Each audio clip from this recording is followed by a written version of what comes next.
We're going to go to Tristan in Texas. Pronouns are he, him. Claims that the definitions of gods don't make sense and that they're contradictory. How is it going, Tristan? Yeah. Could you elaborate on?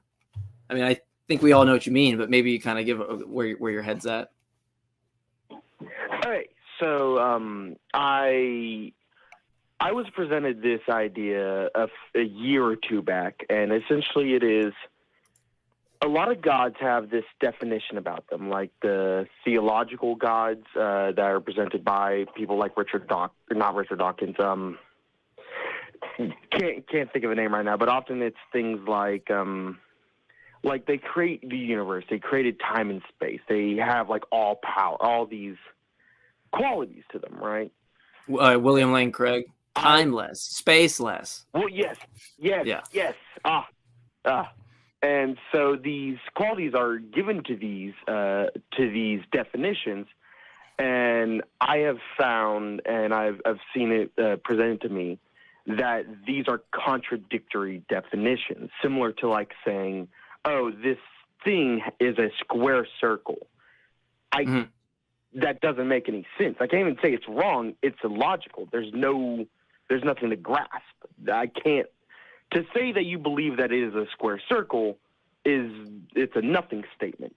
I don't think there is any meaning to it. And so I have actually a question for you, Tristan, if you don't mind. Mm-hmm. Yes.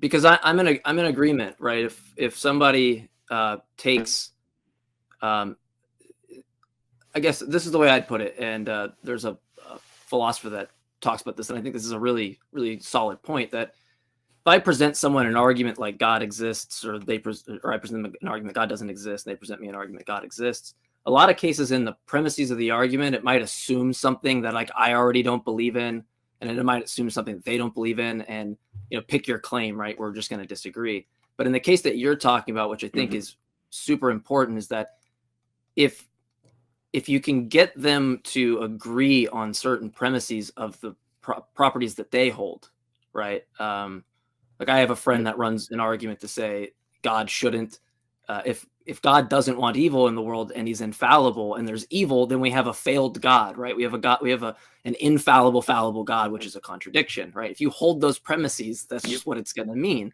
And I guess my question to you is, have you thought about taking those properties and asking someone, saying like, hey, do you accept this property? And then do you accept this property, or whatever it is that they're stating, and saying, hey, look, I can derive X and not X. I can show you that you have a proposition and the negation of that proposition, right? Like it's raining and it's not raining outside. If you can do that, then you can have more force. Have you thought about like being able to structure those out in a syllogism to show somebody? Yes, I have found a little difficulty. So I base all of my philosophy science-wise. So first I learn I try and know what science says, or what I can tell about reality, and then I base my philosophies on these set of things. But that comes with an understanding of ideas of time, right? And a list of things that I currently understand that not necessarily are understood by people that I'm talking to. So like if I present the idea like, oh, you can't create time without time, that the act of creation is a time aspect, and then you're invoking temporal notions. And that's not necessarily something that, even if I explain it, will either be accepted or understood. And so Tristan, I am trying to do that whenever I have these Are you having these conversations with people, or is this kind of you working through the philosophy in your own head as you're learning about it?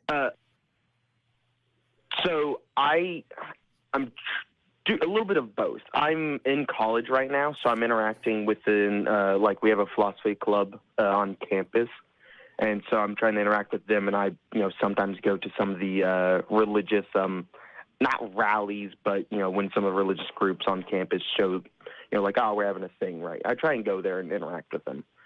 But do you find a lot of difference within, let's say Christianity, that you're encountering these Christians, do you find a lot of difference between the different groups with their theological and philosophical ideas about Christianity, and you're dealing with lots of different arguments, or is it just kind of one train of thought that you find you come up against?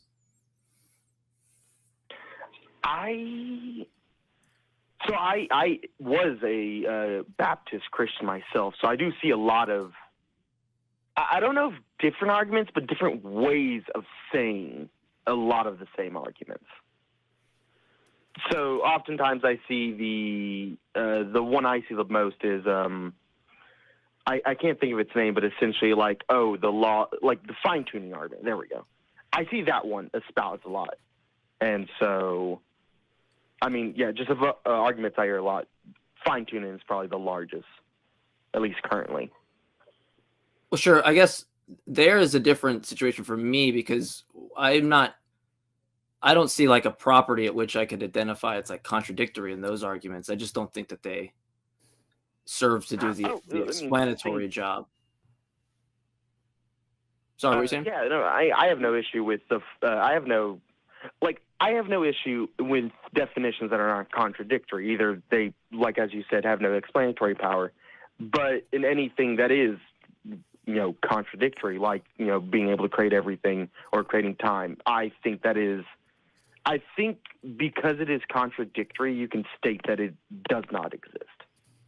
Sure. So here's one thing that I am concerned about to say is like, because I think what you're saying is useful. And this is at least what I wanted to finish on with the point that if you show if someone commits to like two premises about God that they believe in, and you could say, hey, you believe in a squared circle, right? You believe in a walking contradiction.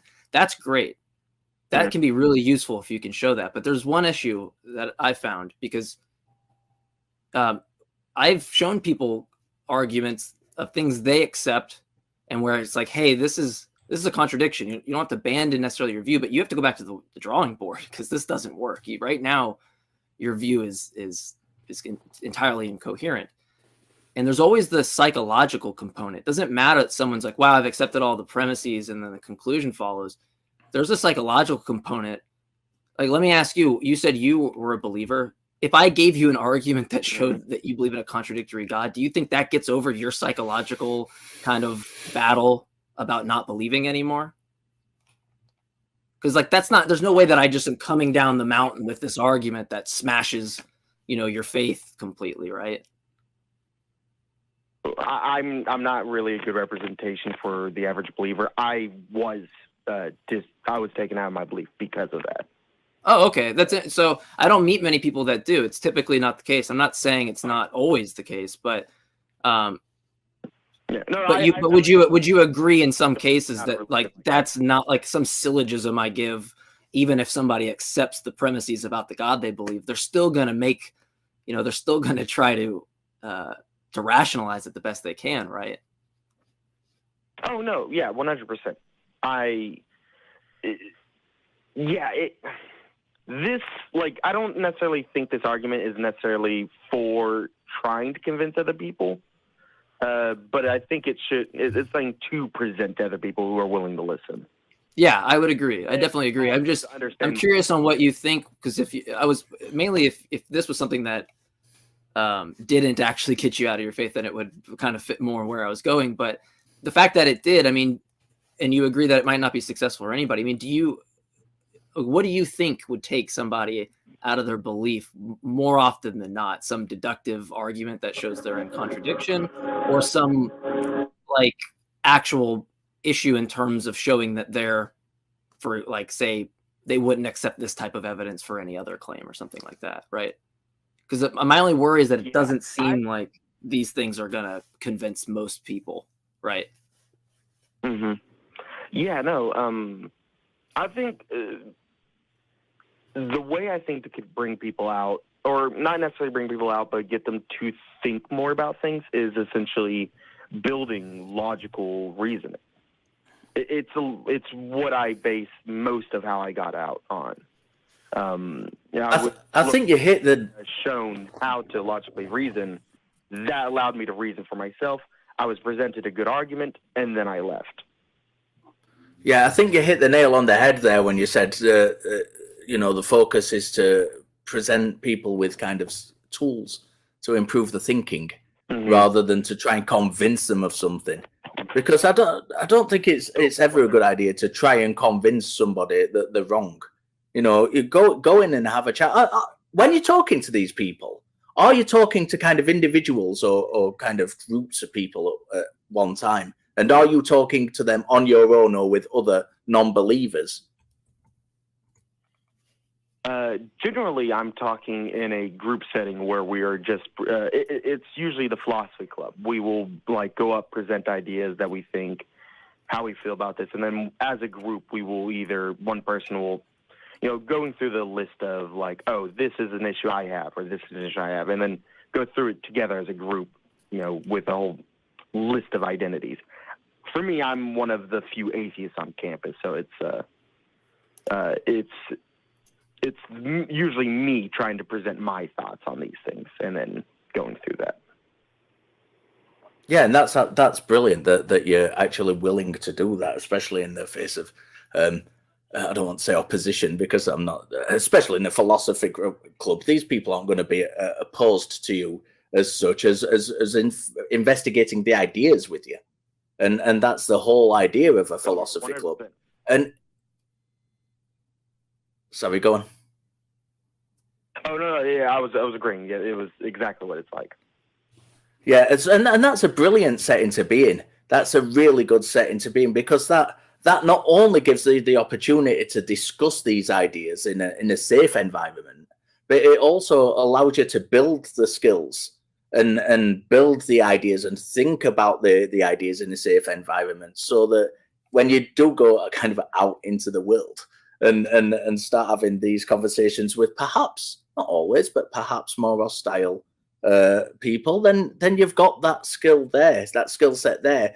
Importantly, not to argue, but to have a conversation and to investigate and explore these ideas, which is a fantastic thing to do. And that's exactly what this show's about. Yeah, I agree with that entire 100%. It's what I'm trying to do, when it comes to having these conversations. I just want people to be able to reason for themselves, like I'm able to currently, or at least I think I can.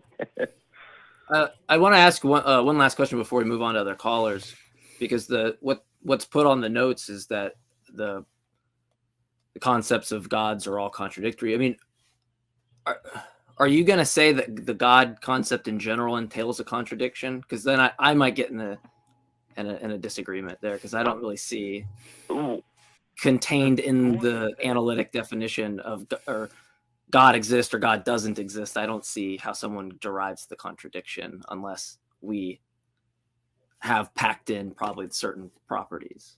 Would you say all God concepts? I'm kind of curious on your thoughts there. Okay. A little bit of that just comes from a short amount of time trying to explain my reasoning or my thought process that's understood in big video.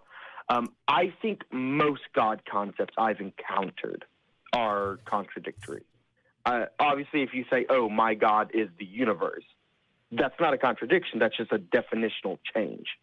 So I don't have any issues with God essentially, I don't think there is a God concept. There is a general thing that I have encountered that I would say is contradictory, but due to the vastness in which people will define God, it's not really the contradiction of a God concept. More of things they call a God concept I consider contradictory, if that makes sense. Yeah, sure. No, I just was curious, because I've talked to people that will make the claim that there's a contradiction. They'll say any God derives contradiction, and I'll have to put my theist cap on sometimes and be like, well, because if you have this ammo for me, I want to know it, right? I'm an atheist. Give me that. Don't shy away. But every time I inquire, it doesn't seem to be anything really worth investing. It's okay, well, you're not going to see me run that, because it doesn't actually, encapsulate every single type of God. But anyway, Tristan, we appreciate you calling. I appreciate y'all. We are Oh, I'm sorry. I did not mean to hang up. You know what? I did. I got my Matt Dillahunty in today. Shut up. No, I'm kidding. But yeah, no, I wanted, oh, sorry, Richard, go ahead. No, that's great. I love what he's doing. I love the fact that he's going out and having these conversations with people and wanting to investigate this more. I can't fault anybody for doing that. I think there should be more of that in the world. Yeah, no, I agree. Especially like if somebody has an argument that's just as comes down the mountains where all gods don't exist, call our show and give it to us. We'll analyze the premises, whether or not the argument's valid and sound. We'll do it all.